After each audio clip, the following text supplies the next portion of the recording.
This presentation is to accompany the book Consumer Behavior, a Primer by Gail.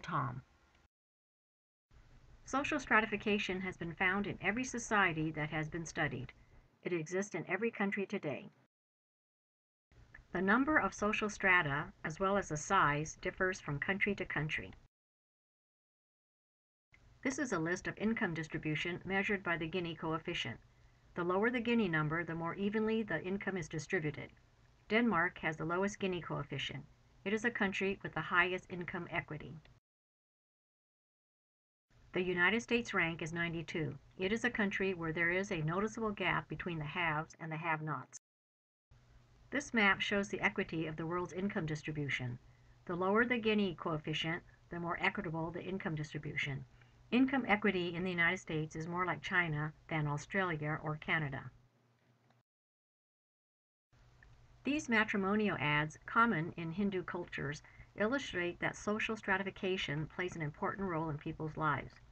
For some in the Hindu culture, marriage within the same social stratum, called caste, is important. For others, caste membership is not important for the consideration of marriage partners, but the fact that this has to be mentioned is recognition of its importance for potential suitors. Professor Sudhir Venkates's study of Chicago gangs revealed that even within gangs there is social stratification. Michael Apted, an award-winning movie maker, created a series that sought to document the influence of social class on people's lives in England. The premise was that social class structure in England is such that one's life was predetermined in many fronts by age 7, and so he began at the age of 7 and titled his work 7 Up. Every 7 years since then, he has continued his documentation of the lives of these people. In a scene that's a throwback to another time and place, he filmed upper-class kids in the kind of upper-class school upper-class English kids went to in 1964. I read the Financial Times. I read Observer and the Times. What do you like about it?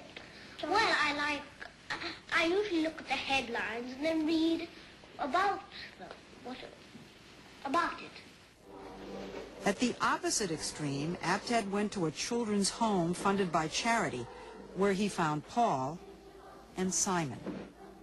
What do you think about rich people? Well, not much. I think it's not a bad idea to pay for school, because if we didn't, schools would be so nasty and crowded. I was going to be a policeman, but I thought how hard it would be to join in. What about university, Charles? I might go to Oxford. What does university mean? Do you like to get married, Paul? Tell me why not. I don't like say you had a wife,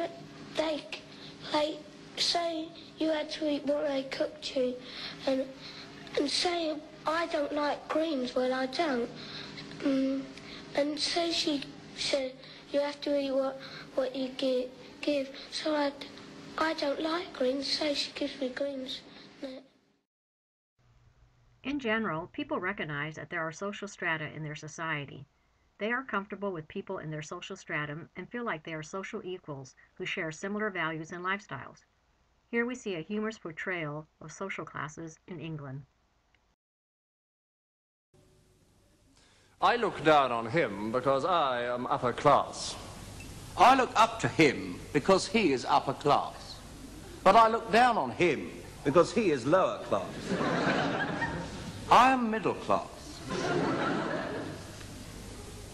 I know my place. I look up to them both. But I don't look up to him as much as I look up to him. Because he has got innate breeding. I have got innate breeding, but I have not got any money. So sometimes I look up to him.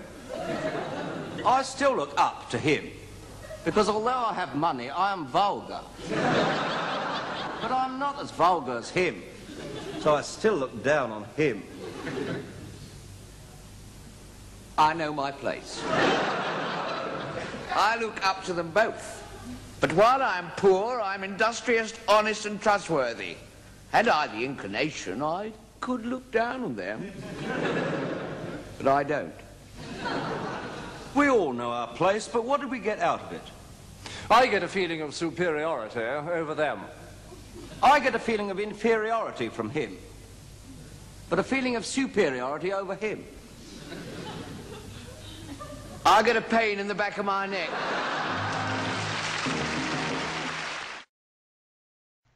The sociologist Max Weber suggested that the basis of social stratification is property, prestige, power. One of the bases of social stratification is property.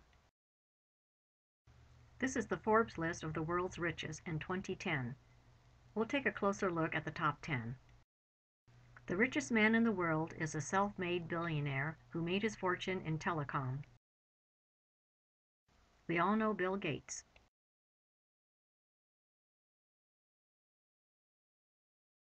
The avuncular Warren Buffett is well known to live modestly and way below his means.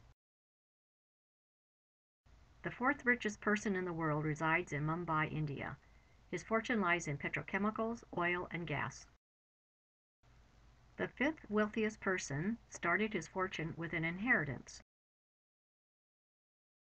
American Loris Ellison, CEO of Oracle Software, is the sixth wealthiest person in the world.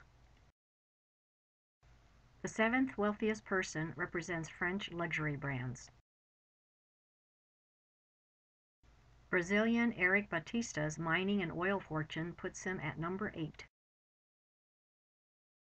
The head of Spain's Zara clothing empire is number 9.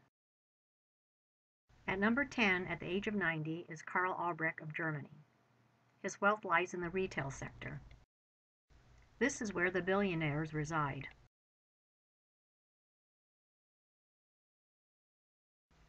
The United States has 115 billionaires. Not surprisingly, many of them are packed on the West Coast. Think eBay, Google, Oracle, Nike, Apple, Amazon. The map also shows clusters in Europe, the Middle East, Russia, India, and Japan. Among individual nations, Germany has the second highest number of billionaires. Russia is third. These supplementary pie charts tell us how many of the billionaires are men versus women, and how many earn their fortunes versus inheriting them. While prestige is harder to measure than property, we are safe to suggest the Nobel Prize as a measure of prestige. However, the average person likely doesn't recognize the recipients of the Nobel Prize or really understand how their achievements have improved the quality of life. The Nobel winners in physics. The Nobel Prize in chemistry was shared by 3 scientists. The recipient of the prize in literature. Awarding the Nobel Prize for Peace to this recipient from China has stirred up considerable controversy. These 3 happy economists share the Nobel Prize in economics. Power is the ability to make things happen and influence others.